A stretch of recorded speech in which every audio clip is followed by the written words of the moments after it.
आज की इस वीडियो में बात करेंगे हम इसी बात के ऊपर। संविधान बनाते वक्त आरक्षण का असली मकसद क्या था?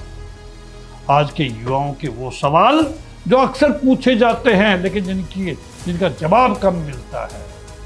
भारतीय सेना का वो उदाहरण जिसकी अक्सर चर्चा होती है और वो 4 संभावित रास्ते जिन पर देश में बहस चल रही है आज के दिन। दोस्तों नमस्कार, जय हिंद। मैं डॉक्टर टी.सी. राव और आप देख रहे सोल्जर वॉइस। में एक पूर्व सैनिक हूँ, भारतीय सेना में अपनी सेवाएं दे के आया हूँ और लगभग 25 साल से कॉर्पोरेट में काम कर रहा हूँ। दोस्तों सेना में तो जाति आधार पर आरक्षण नहीं है। कोई शिकायत आपको सुनने को नहीं मिलती होगी, लेकिन यहाँ पे आप जाके देखो, माइनॉरिटी कमीशन, ओबीसी कमीशन, इनमें जाकर SC/ST कमीशन जाके देखो, कितनी शिकायतें मिलेंगी आपको एक के बाद में कि मुझे प्रमोशन नहीं दिया बिकॉज मैं रिजर्वेशन में था, भर्ती हुआ था रिजर्व कैटेगरी से, आगे प्रमोशन में मुझे रिजर्वेशन चाहिए, मेरे बच्चों को नहीं दिया, वो क्रीमी लेयर में ले आए उनको। कितने केस मिलेंगे आपको उन कमीशंस के अंदर। दोस्तों 75 साल बाद क्या समय आ गया है आरक्षण की समीक्षा करने का? दोस्तों आरक्षण को लागू हुए आज लगभग 75 साल से ज्यादा हो चुके हैं, लेकिन एक सवाल है कि जो हर पीढ़ी में उठता है और शायद अब तक किसी ने पूरी ईमानदारी से इसका जवाब भी नहीं दिया है, बिकॉज लोग वोट बैंक के पीछे पड़े हुए हैं। दोस्तों क्या यह व्यवस्था अपने मूल मकसद को आज भी पूरा कर रही है? एक बात साफ कर दूं, मैं इस वीडियो का मकसद किसी जाति, वर्ग या समुदाय के खिलाफ बोलना नहीं है। दोस्तों मकसद सिर्फ इतना है कि हम तथ्य और संविधान की भावना के आधार पर बिना भावनाओं में बहे इस विषय को समझने की कोशिश करें। जब संविधान सभा ने आरक्षण की व्यवस्था बनाई तो इसका लक्ष्य बिल्कुल साफ था। दोस्तों उन वर्गों को अवसर देना जो सदियों से सामाजिक और शैक्षिक रूप से पीछे रह गए थे। डॉक्टर भीमराव अंबेडकर जी ने और संविधान सभा के अन्य सदस्यों ने इसे सामाजिक न्याय की दिशा में एक जरूरी कदम माना था। दोस्तों उस टाइम पे शुरुआत में अनुसूचित जाति और अनुसूचित जनजाति के लिए आरक्षण दिया गया था केवल। बाद में 1990 में मंडल आयोग की सिफारिशों पर अन्य पिछड़ा वर्ग को भी इसमें शामिल कर दिया गया। 1992 में इंदिरा साहनी केस में सुप्रीम कोर्ट ने आरक्षण की एक सीमा तय की। कुल आरक्षण 50% से ज्यादा नहीं होना चाहिए। हालांकि कुछ राज्यों में इससे ऊपर भी जाने की कोशिशें और बहस लगातार होती रही है। दोस्तों 2019 में आर्थिक रूप से कमजोर सामान्य वर्ग के लिए भी 10% EWS आरक्षण जोड़ा गया। ये बिल्कुल ठीक कदम था दोस्तों, बिकॉज गरीब को जरूरत है आरक्षण की। बाप IAS बन गया, बेटा IAS बन रहा है, उसको रिजर्वेशन की क्या जरूरत है? दोस्तों ये व्यवस्था को एक बार बनकर रुकी नहीं, समय के साथ इसमें बदलाव भी होते रहे हैं।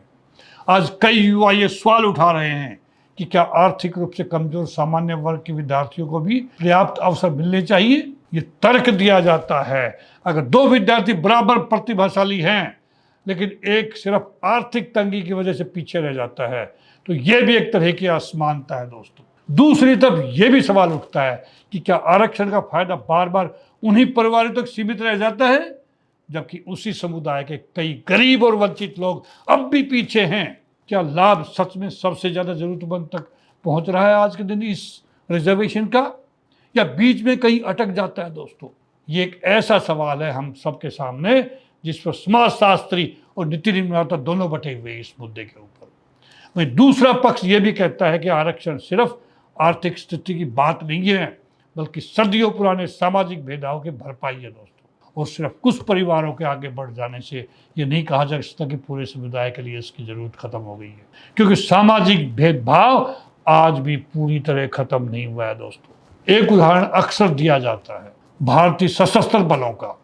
सेना में चयन मुख्य योग्यता, प्रशिक्षण, अनुशासन और प्रदर्शन के आधार पर होता है। दोस्तों और यही एक बड़ी वजह मानी जाती है कि भारतीय सेना दुनिया की सबसे सक्षम सेनाओं में गिनी जाती है।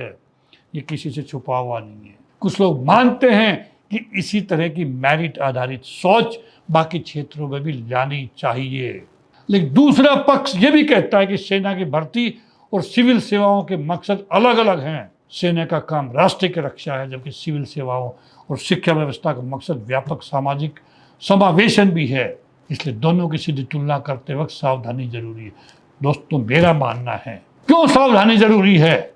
आपके सामने रिजल्ट दिख रहे हैं, तो क्यों न उस पैटर्न को फॉलो करें हम और ये रिजर्वेशन खत्म कर दें। दोस्तों, इस बहस में अक्सर 4 तरह के समाधान सामने आते हैं जो हमने महसूस किया। पहला, आरक्षण की नियमित और पारदर्शी समीक्षा हो ताकि ये देखा जा सके कि किन क्षेत्रों में इसका मकसद पूरा हो चुका है और कहाँ अब भी जरूरत है इसको बने रहने की। दूसरा, सबसे वंचित परिवारों तक लाभ पहुंचाने की व्यवस्था को और असरदार बनाया जाए। इसे कुछ लोग क्रीमी लेयर के दायरे को और सख्त करने से जोड़कर देखते हैं दोस्तों। तीसरा, हर वर्ग के करीब विद्यार्थियों को, जो गरीब विद्यार्थी हैं, उनको अच्छी शिक्षा, स्कॉलरशिप, कोचिंग और स्किल डेवलपमेंट के मौके दिए जाएं, चाहे वो किसी भी जाति या वर्ग से हो, पर वो गरीब है, वंचित परिवार है।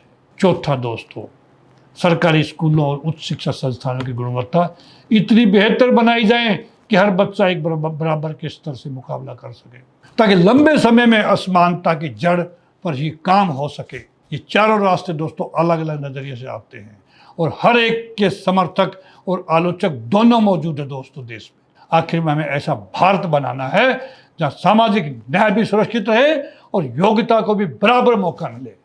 ये बहस किसी समुदाय के खिलाफ नहीं है, बल्कि भारत के भविष्य के पक्ष में होनी चाहिए। इस विषय पर भावनाओं से नहीं, बल्कि तथ्यों, संवैधानिक मूल्यों और राष्ट्रीय हित को ध्यान में रखकर विचार करना जरूरी है। दोस्तों, अगर आपको ये चर्चा सार्थक लगी हो तो अपनी राय जरूर लिखें। स्वस्थ संवाद ही लोकतंत्र की सबसे बड़ी ताकत है दोस्तों। मेरे चैनल को सब्सक्राइब कीजिए और वीडियो को लाइक करना न भूलें। जय हिंद।